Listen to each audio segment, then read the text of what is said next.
and I don't know why my parents called me Vishwanath and Zen Rain Man. If it was aardvark or something, I would have gone first. Now I get to go last. And I'm going to talk about shit. And I'm going to show you this photograph because there's no meaning to it. But hey, I mean, I also make lousy movies and put it up on YouTube, and there are a million hits to that. So what about a lousy photograph? Go ahead, take a look. Well, one of the things that strikes me is the aha moment. When you took a look at the blue planet, I think the world realized what a small blue bubble we were moving in. When you took a look at Bangalore city from Google Earth, then there's an aha moment. Almost all of the city's roofs, there's nothing left wherever the houses are built.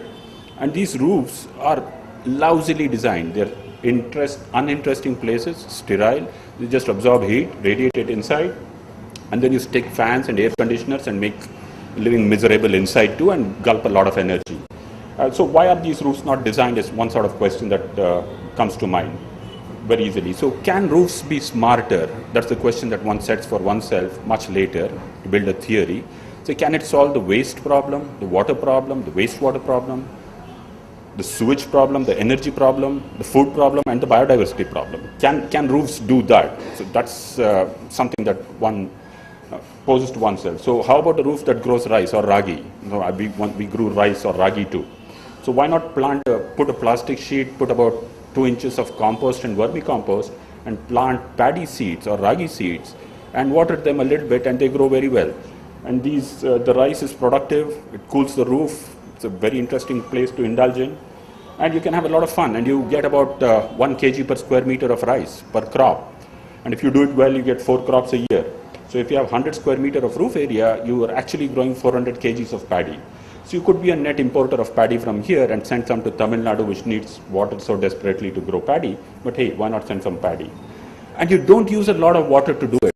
You only use the water which comes from the washing machine and from the bath that you have. So you rig up the system in such a way on the roof itself that you collect both these waters, push it through some reeds, and then use a drip irrigation or a sprayer to put the water on the rice. And the rice loves grey water, phosphate water. And what the gods have separated, let no man put together. Why is when salt, shit and piss separated by God, why do civil engineers and human beings struggle to put them together and then waste a whole bunch of energy to treat them? Why not pick them up separately and use them for what they are? You know, you just pick up the shit in one part and the piss in one part, and the urine is full of nutrients. It's excellent fertilizer. The shit has pathogens. You just need to compost it a bit, and then that's also good nutrient and fertilizer. So a system called EcoSan now being practiced worldwide. Why not do it?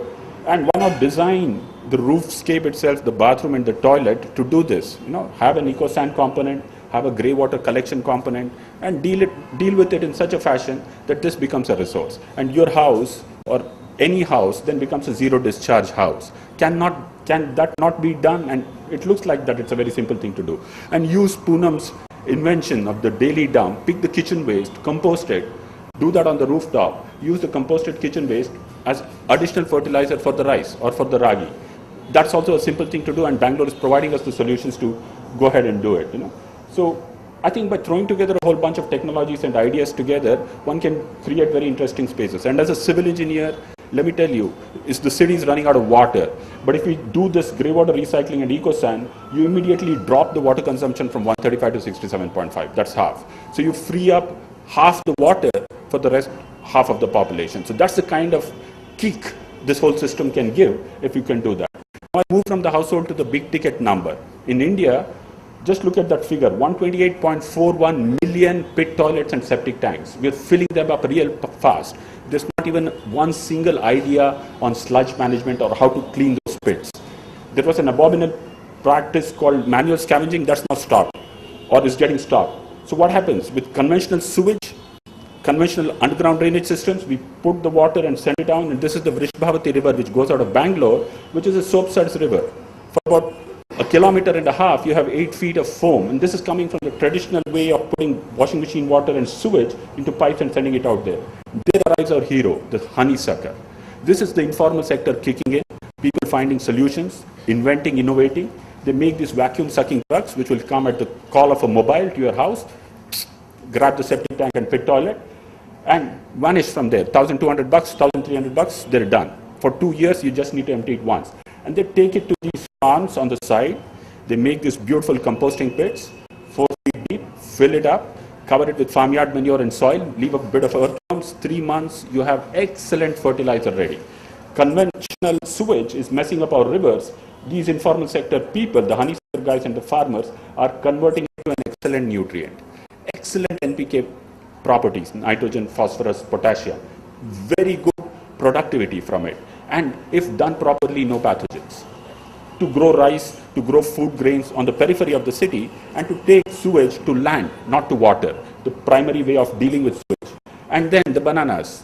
Our friend wanted to gaze at bananas.